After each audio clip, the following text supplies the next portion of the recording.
지난 시간에 이어서 고대 여성의 모습 함께 돌아보는 시간 갖겠습니다. 오늘도 변함없이 이나희 박사님 함께 하십니다. 박사님 어서 오세요. 네, 안녕하세요. 제가 지난 시간에 그 타마르에 대해서 언급을 해서 다음 시간에 한번 이야기 나눠보죠 했었는데 이게 왜 마리아도 신약에 여러 명 나오는데 한 인물이 아니라는 설이 뭐 거의 정설이죠. 네네. 네, 그런 것처럼 타마르라는 이름도 여러 군데서 나올 수 있는 그 네. 이제 흔한 뭐 유다라든지 뭐 이런 것도 뭐 여러 군데서 나오는 이름 중에 하나죠. 네. 이렇게 이해해도 될까요? 현정이란 이름도 무척 흔해서 네. 저는 최현정입니다만 네. 뭐 김현정, 고현정, 그렇죠. 박현정 우리 작가님도 김현정 네, 작가님이시고 그러네요. 양현정이네.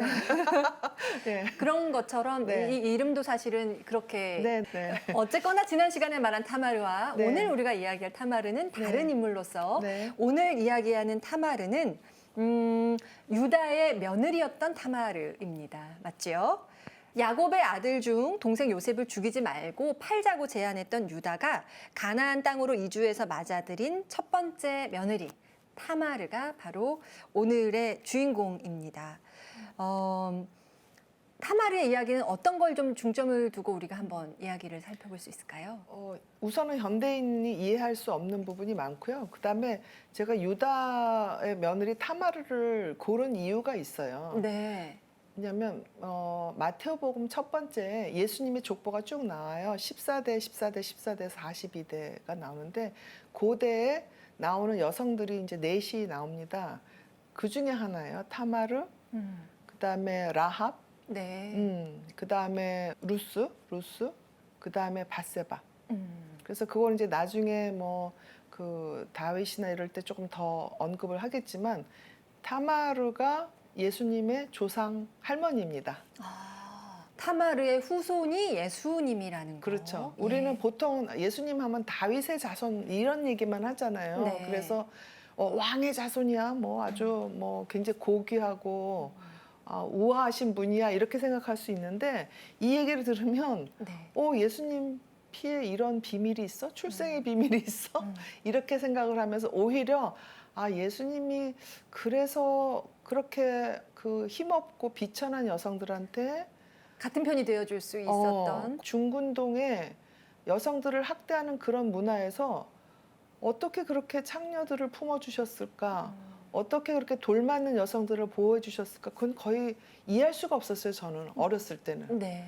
와, 정말 하느님이니까 이러셨겠지 했는데 구약을 보면서 그게 이해가 되는 거예요. 인간적으로도. 네. 네. 그러니까 약자들과 항상 같은 편에 있었던 우리 예수님이 예. 사실은 약자들과 그만큼 가까이 있었다는 그렇죠. 거. 예. 예, 그런 걸 예, 우리가 함께 또 예. 살펴볼 수 있을 것 네. 같습니다.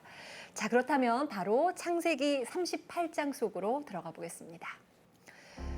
유다는 가나안 사람 수아의 딸을 아내로 삼아 에르, 오난 그리고 셀라를 낳았다. 유다는 아들 에르에게 타마르라는 아내를 얻어주었는데 맏아들 에르가 세상을 떠나게 되었다. 그래서 유다는 둘째 아들 오난에게 형수 타마르와 한 자리에 들어 형의 자손을 잇게 하라고 하였다. 그러나 오난은 형의 자손을 잇고 싶지 않아서 형수와 한 자리에 들 때마다 자손을 만들어주지 않으려고 그것을 바닥에 쏟아버리곤 하였다. 주님이 그것을 보시기에 악하여서 오난은 죽게 되었다. 유다는 막내 셀라마저 세상을 떠나는 것을 걱정하여 셀라가 어리다는 이유를 들어 타마르를 셀라가 자랄 때까지 친정에 돌아가 과부로 지내도록 보낸다. 시간이 흐른 후 타마르는 팀나로 유다가 온다는 소식을 듣고 팀나로 가는 길가에서 기다리고 자신을 창녀로 오해한 유다와 한 자리에 들고 그에게서 한 자리에 든 값을 받을 보증으로 인장, 줄 그리고 지팡이를 받는다. 후에 타마르의 임신 소식을 듣고 그를 화형에 처하려는 유다에게 타마르는 아이의 아버지가 유다임을 증명한다. 유다는 이를 인정하고 타마르는 페레츠와 제라 쌍둥이를 낳게 된다. 이 중 페레츠는 다윗의 아버지 이세 가문의 선조이다. 타마르가 네. 대단한 인물인 것 같습니다. 네. 주어진 상황에서 어떻게 이걸 타개해 나갈지에 대해서 적극적으로 사고하는 여인, 그렇죠. 예, 수동적으로 끌려가지만 가지 않고 그냥 휩쓸려 가지 않고 적극적으로 내 살 길을 찾아내는 여성의 모습, 그리고 또 기다릴 줄 알고 네. 또 현명하게 무엇을 요구해야 될 줄 알고요. 네. 네. 한편으로는 타마르의 강인한 성격도 보이지만 음. 그녀의 기구한 운명도 느껴집니다. 그렇죠. 예. 그러니까 타마르는 기본적으로 이민족과 결혼한 여성입니다. 네. 그러니까 자기 부족 안에서 결혼했으면 훨씬 더 편안하게 살 수 있었는데 이민족과 결혼을 했고 그 다음에 기구하게 과부가 된 거죠. 그래서 성경에는 과부가 된 여성들 얘기가 꽤 많이 나오잖아요. 뭐 네. 신약까지 쭉. 네. 그러니까 과부라는 게 지금 우리 현대 사회에서는 여성들도 어떤 그 사회적 지위가 있고 경제적인 주체적인 활동을 할 수 있어서 과부가 되는 것 자체가 생존에 뭐 모두가 위험이 되지는 않아요. 그런데 이 시기에는 과부라는 거는 굶어 죽을 수 있는 그런 그 운명입니다. 아마 네. 지금도 중동에 조금 못 사는 지역에 가면 여성들이 길거리에 그냥 앉아서 거지 노릇을 하는 그런 장면을 볼 수가 있어요. 그러니까 그게 이제 쫓겨난 여성들, 과부가 된 여성들이 그냥 거지로 나오는 거죠. 그러니까 모든 재산이라든지 이런 게 다 남자들 중심이기 때문에 네. 이 타마르도 역시 남편이 죽고 나서는 시댁에 머물러야 먹고 사는 게 해결이 되지. 이제는 이제 친정으로 갈 수가 없어요. 여성들의 노동력을 인정을 안 해주는 그런 유목 민족이기 때문에 네. 그냥 밖에 나가서 굶어 죽을 수밖에 없는 그런 상황인데 네. 이 시동생이죠. 시동생 오난이 그걸 거부를 하게 되죠. 네. 그래서 여기 이제 정액을 그대로 쏟아버리는 그 장면이 나오잖아요. 네. 이것도 좀 인상적이었는데 네. 이 이제 검색을 해보면은 오난을 검색하면 뭐 오나니즘 그리고 산화 제한 네. 그러니까 벌스 컨트롤이 같이 네. 연관 검색어로 네. 이렇게 등장을 해요. 네. 뭐이 시대의 피임법 뭐 그 정도로 생각해도 될까? 그렇게 이제 그래서 오난이 그런 선택을 한 거죠. 근데 레위서에 보면 그렇게 정액을 쏟아낼 경우에는 둘 다 정결하지 못한 사람으로 간주돼서 둘 다 일종의 약간의 징벌을 받는 그런 규칙이 있어요. 네. 그러니까 왜 그런 게 있냐 하면 사막이잖아요. 네. 척박한 곳이고 고대고 그 자손을 잇는 거는 굉장히 큰 의무입니다. 네. 젊은 사람들의. 그러면은 그렇게 피임하는 건 죄를 짓는 그 거로 당시에는 인식이 됐다는 그렇죠. 거죠. 근데 여기서 오나는 내가 내 애를 낳아봤자 내 애가 되는 게 아니라 형의 아들이 된다. 네. 그래서 나는 괜히 쓸데없이 형의 아들을 만들 필요가 없다. 그거 이제 뭐냐면 재산 문제가 있는 거죠. 네. 그러니까 형의 자식이 생기게 되면 내 자식으로 또 생기는 아이들하고 이게 갈등이 될 거 아니에요. 그래서 그런 게 싫다 하는 의미에서 네. 나는 형수한테 내 자손을 주고 싶지 않다라는 그런 건데 이제 이 시대만 해도 어떤 개인의 취향 이런 게 중요한 게 아니라 가문의 어떤 공동체 의식, 가문의 생존이 훨씬 더 중요하죠. 네. 근데 우리나라도 얼마 전까지만 해도 뭐 한국에서 장손으로 사는 거, 장남으로 사는 게 뭐냐, 뭐 이런 얘기 나올 정도로 네. 뭐 제사 이런 것도 그렇고 가문이 훨씬 더 개인의 행복보다 중요한 시기가 있었어요. 근데 불과 10년, 20년 만에 가문의 행복이 어딨어? 내가 행복하면 되지 이렇게 이제 바뀌었는데 이 시대만 해도 네. 가문이 훨씬 중요한 게 이제 그 시대 이념인데 오난이 그거를 거부를 한 거스른 거죠. 그래서 그게 큰 죄로 이제 그렇죠. 인식이 됐고 네. 그 하나님도 그걸 좋게 보시지 않으신 그렇기 걸로 때문에 성경에서는 네. 이해를 하고 있습니다. 네. 그래서 죽임을 당한 네, 그 정도로 큰 죄인가 이런 생각도 사실은 들었거든요. 그렇죠. 그래서 예. 그 뭐 뒷얘기는 그 형도 죽었잖아요. 네. 아마 이 집안에 유다가 한 거 보면 유다가 어떤 사람이에요? 그 요셉을 팔아버린 사람이잖아요. 네. 물론 이제 다른 형제들은 죽이자 뭐 했던 그런 형제들도 있지만 기본적으로 이 맏형이거든요, 유다는. 그러면 무슨 소리야? 그 누가 동생을 팔아먹어? 그리고 데리고 왔어야 되는 거죠.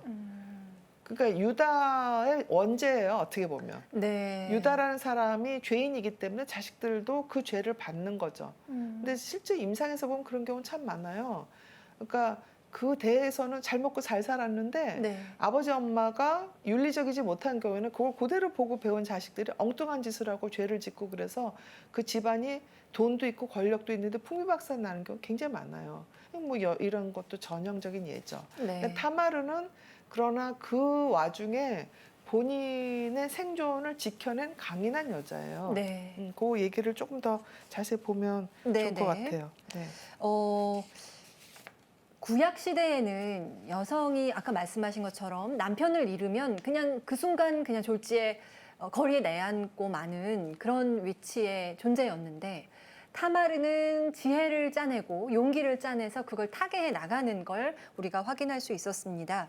타마르가 창녀로까지 변장을 해서 시아버지와 동침을 하는 모습. 이 또한 사실은 우리의 지금 이 시대의 관점에서 볼 때는 뭐야 말도 안 네. 돼라고 하지만 그 시대상 안에서 본다면 타마르의 생존이죠, 생존이고 기지를 제대로 발휘했다 네. 뭐 이렇게 해석할 수도 있지 않나 네. 싶어요. 그게 이제 융심리학에서는 트릭스터라는 얘기가 있어요. 네. 이제 꾀쟁이 뭐 이렇게 뭐 트릭스터의 정확한 그 번역은 실은 예전에 호랑이하고 토끼 옛날 얘기 기억하시죠? 네. 거기서 번번이 토끼가 꾀를 내서 호랑이를 골탕 먹이죠. 그러죠. 그게 이제 트릭스터예요. 네. 그래서 이 타마르도 말하자면 그 토끼인 거죠. 음. 그러니까 아무 힘도 없고 네. 아무것도 가진 것 없는데 힘 있는 시아버지를 이제 꾀를 써서 속이면서 자기가 해야 될 걸 취한 거거든요. 네. 근데 트릭스터의 특징 중에 하나가 변신입니다. 아, 순간순간 옷을 갈아입을 수 네. 있는 어찌 보면 변화. 제가 너무 이게 포장해 주는 건지는 모르겠지만 순간순간 그때 필요한 옷을 갈아입을 수 있는 유연성? 그렇죠. 좀 맞아요. 그렇게도 저는 읽히더라고요. 네, 그러니까 현대 여성들도 마찬가지예요. 이제 굉장히 내가 분노를 많이 가지고 있어요. 그래서 내가 굉장히 페미니즘 운동을 하고 싶어요. 근데 페미니즘 운동을 이렇게 사회에다 다 퍼뜨리기 위해서는 대학로에 가서 주먹질만 하면 되는 게 아니에요. 그러니까 때로는 이 타말처럼 기질을 이용해서 자기 변신을 할 필요도 있고, 그 다음에 때로는 자기가 하고 싶은 말을 조금 참아야 될 때도 있고, 여기 타말은 엄청나게 기다렸어요. 몇 년을 기다렸어요. 네. 그러니까 기다려야 되는 것도 필요할 수가 있어요. 내가 원하는 뭔가를 얻기 위해서는 좀 억울하고 분하지만 10년이고 20년이고 기다려야 될 부분도 있어요.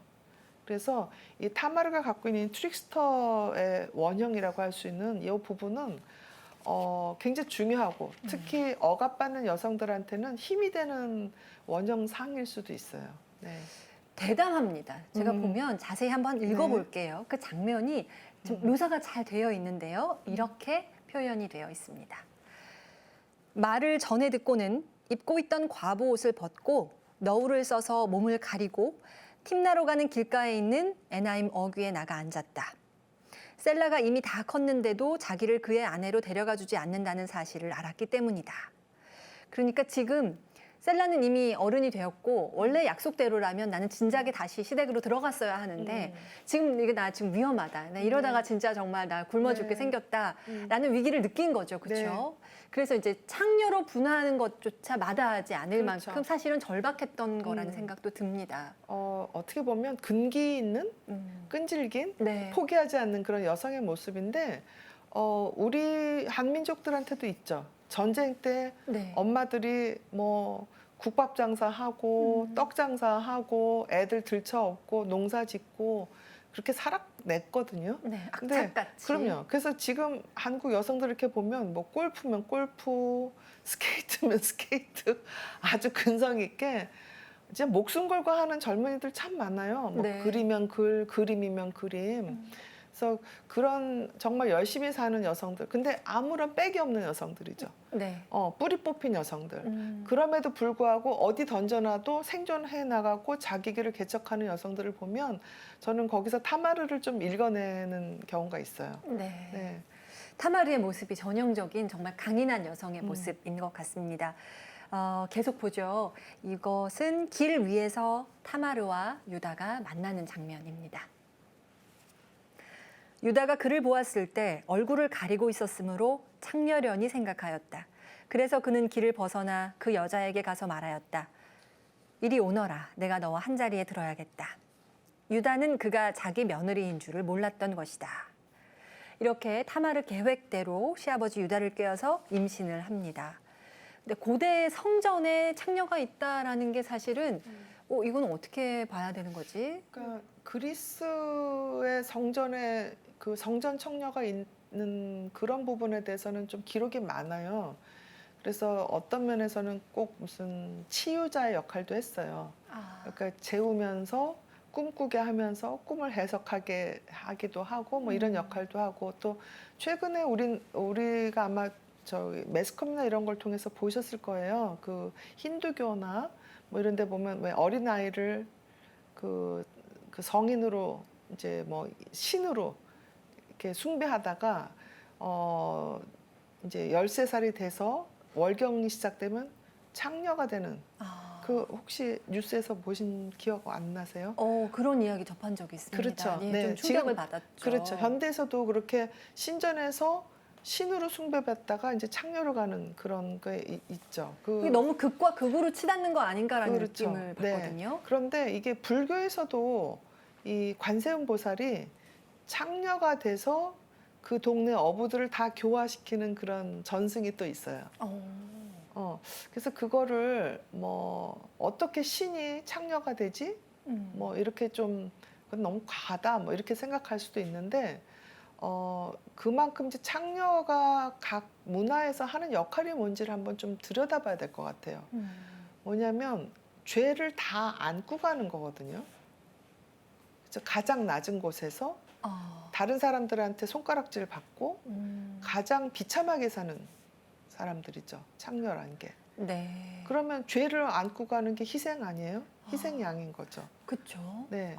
그래서 저는 뭐 이 당시에 과연 어떤 성전 창녀가 어떤 역할을 했는지 전 잘 모르겠어요. 그럼 아마 인류학자나 이제 문헌을 하시는 분들이 더 잘 알겠는데 저의 상상은 이 당시에 창녀도 역시 그 당시에 그 유대인들의 어떤 죄를 지고 가는 역할을 하지 않았을까. 대신 가장 비천한 그 처지로 떨어진 것이 아닌가. 뭐 그런 의미에서 마태복음 첫 머리에 타마르가 등장하는 거죠. 유다와 타마르의 자손인 거죠. 네. 네.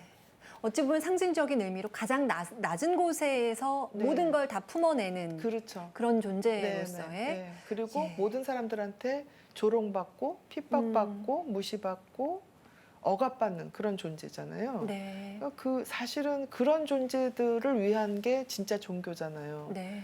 예, 뭐 잘 먹고 잘 살고 권력 있는 사람들한테 아부하는 게 종교는 아니잖아요. 그래서 저는 창녀에 대한 언급이 실은 굉장히 핵심적인 그 부분이 돼야 되지 않을까. 이건 전 순전히 개인적인 건데요. 네. 그렇게 생각을 합니다. 네. 네. 우리가 지난 시간에 이어서 이 시간에도 사실은 일반적인 시청자들이 생각하실 때는 방송에서 저런 단어들이 자꾸 저렇게 그렇죠. 언급이 되는 거 네. 저래도 돼 하실 수도 있고 제가 우리가 정신과 의사니까 용서해 주세요. 성격해서 네. 우리가 가장 이렇게 돋보기를 들어서 들여다보지 않았던 영역들에 그렇죠. 대해서 우리가 지금 돋보기를 비추어보는 그렇죠. 셈이 되거든요. 어떻게 보면 아름답지 않으니까 외면한 부분도 되거든요. 네. 근데 우리 인생에는 아름답지 않지만 직면해야 되는 부분이 너무 많아요. 맞습니다. 내 네. 자신 안에도 있고 제가 뭐 이제 창녀에 대한 얘기 하지만 내 자신이 과연 뭐 그런 창녀들을 위해서 뭘 했는가? 저도 똑같이 죄인인 거죠. 한 게 없어요, 특별히. 네, 네. 그리고 그 사람들이 조롱받을 때 같이 가서 손잡아 줬는가? 그런 경험도 별로 없잖아요. 그러니까 그런 거에 대한 반성을 하는 게 어떻게 보면 뭐 신앙의 한 과정 중에 하나라고 보거든요. 네. 중요한 말씀입니다. 네. 네. 타마르의 과정을 우리가 살펴보고 있습니다. 치밀하게 계획을 세운 것 같아요. 타마르가 우리가 함께 한 자리에 들었던 걸 기념이라고 해야 할까요? 이걸 어떤 걸 받아내냐면 그 표식이 될 도구로 인장, 줄, 지팡이를 요구를 해요. 요것도 어떤 상징성이 있을 것 같아요. 그럼요. 예. 그러니까 고대 시대 또 이 세 개가 요즘식으로 말하면 그 자기 아이디 카드 있죠? 주민등록증 뭐 이런 거랑 비슷한 겁니다. 그러니까 인장이라는 게 계약을 하고 이럴 때 이 도장을 찍는 거잖아요. 그다음에 줄이라는 거는 뭐냐면 재는 거잖아요. 네. 그래서 이제 물물 교환의 시대잖아요. 예. 그러면 이 이제 유다가 뭘 하러 거길 갔냐면 사실은 양털을 깎으러 간 거거든요. 네. 그러니까 양털이 얼마나 많으냐 아. 잴 수 있는 거고, 지팡이라는 이제 걷는 거고, 또 모세가 짚고 다니던 거고. 그렇기 때문에 이 세 개는 이 유다가 자기의 아이디, 자기의 동일성, 자기의 정체를 여기다 남긴 거예요. 네. 음. 그러면 이 인장은 누가 봐도 유다의 것. 그렇죠. 이 줄은 누가 봐도 유다의 것. 이렇게 알 수 그러니까 있는 표시. 요즘식으로 말하면 빼도 박도 못하는 증거죠. 네. 그래서 그걸 지니고 타마르가 유다의 아이를 임신합니다. 그리고 이게 소문이 퍼져서 시아버지 유다에게도 이야기가 들어가는 거죠. 처음에 유다는 이게 자기의 자녀인 것을 전혀 모르고 아주 대노를 하죠. 그렇죠? 네. 석 달쯤 지난 뒤 유다는 그대의 며느리 타마르가 창녀 노릇을 했다네, 더군다나 창녀질을 하다 임신까지 했다네 하는 말을 전해 들었다. 유다가 명령하였다. 그를 끌어내어 화형에 처하여라. 이게 이제 창세기에 나오는 겁니다. 네. 그러다가 이제 확 역전이 되는 순간이 오는 거죠. 화형이라는 거는 정말 끔찍한데 이 시대에도 말하자면 일반적으로 행해졌던 건가요? 이 화형당하는 얘기가 좀 나오죠. 역사에서 뭐 이 이스라엘뿐만 아니라 고대 다른 지역에서도 일어나는 일들이죠. 뭐 힌두교에서 많이 벌어졌었고, 근데 저는 재미있는 게 이제 유다가 부족장이잖아요, 일종의. 네. 그래서 권력을 가졌는데 자기가 창녀와 교접한 사실은 죄가 아니고 창녀가 임신한 거는 또 죄예요. 거기다 자기가 쫓아냈으면 자기 이제 가족도 아니잖아요. 그러니까 이게 일종의 모순이잖아요. 그러네요. 그렇죠. 가족이 아니라고 쫓아내고서는 가족이 아닌 여자가 뭐 창녀를 하든 뭐를 하든 무슨 상관이야. 또 화형을 또 하라 그러니까. 근데 이런 모순적인 행동을 우리는 안 하는가? 그렇죠. 그러니까 요즘에 뭐 쉽게 얘기하면 뭐 내로남불 네. 맞나요? 뭐 그쵸. 그렇게 얘기하는 네, 내가 거. 하면 로맨스, 남이 하면 불륜. 그렇죠. 네, 그 잣대를 나에게 지는 잣대와 상대방에게 지는 잣대를 너무 다른 잣대를 그렇죠. 들이민다는 지금 거죠. 이렇게 하고 있는 거거든요. 예, 유다의 모습도 다르지 않네요. 네, 그리고 뭐 우리 고전으로 아마 어렸을 때 읽었을 모르겠는데 나타니엘 호돈의 주홍 글씨에도 보면 네. 목사와 이제 그 젊은 여성이 일종의 불륜 비슷한 거는 여성의 입장에서 꼭 그런 건 아닌데, 그런데 끝까지 여성만 그 죄를 갖고 가잖아요. 그렇죠. 근데 우리 현대 사회에서도 그래요. 보면 아직까지도 남성들의 외도는 뭐 영웅 호색이야 뭐 이렇게 얘기하고, 뭐 남자가 그럴 수도 있지 뭐 그 유전학 하는 사람들은 정자를 뿌리는 게 남자의 본능이야 뭐 이렇게 사입이 과하게 그걸 이제 입혀가지고 그렇게 하고, 그 오롯이 임신 출산으로 해서 미혼모라든지 뭐 불륜녀라든지 이런 어떤 그 딱지를 평생 어깨다 얹고 가는 사람은 돌팔매질을 하고 손가락질을 한단 말이죠. 현대에도 일어나고 있는 거죠.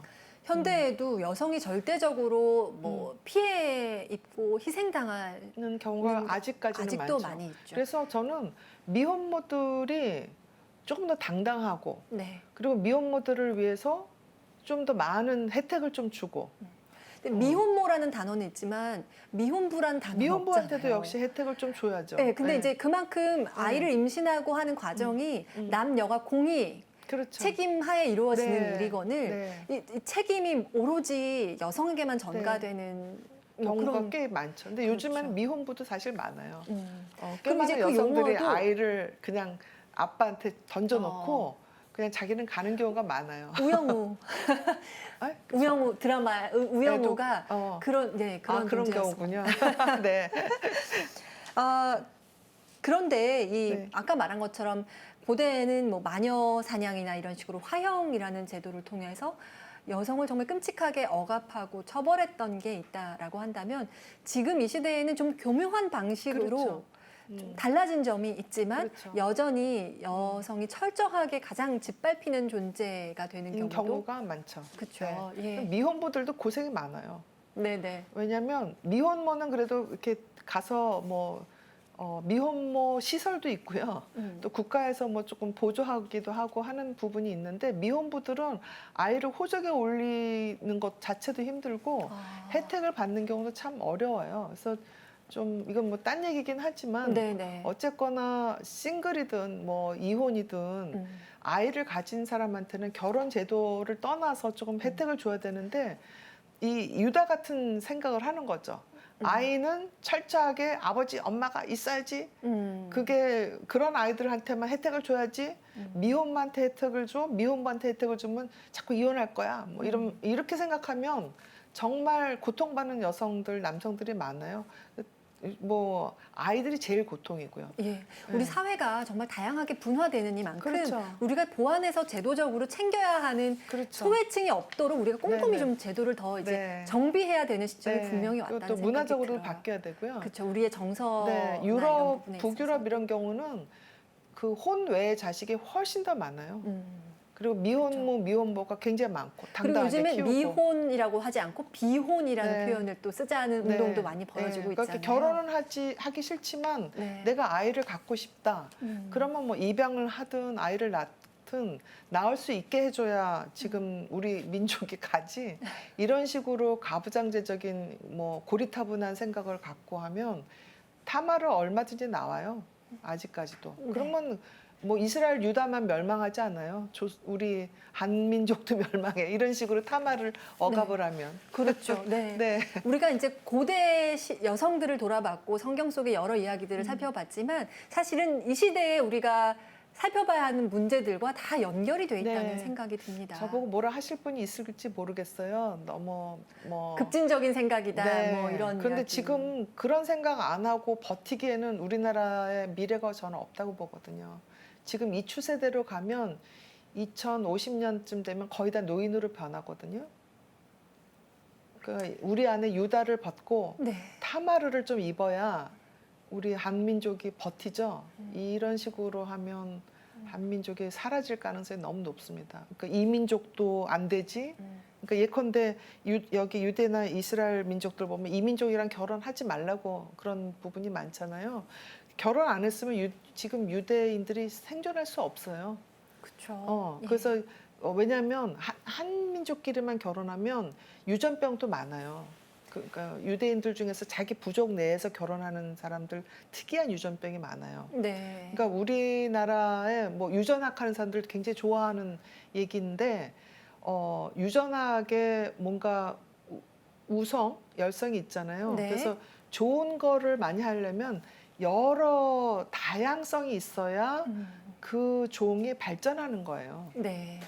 정말 중요한 말씀인 것 네. 같습니다. 그러니까 우리가 오늘 이제 성의 문제로 이제 이야기를 시작을 했지만 이걸 이제 확장해서 보면 우리가 문화적으로 더 많은 다양성을 포용해야 네. 하고 더 소외되는 약자가 없는지 그렇죠. 꼼꼼히 살펴야 한다. 네.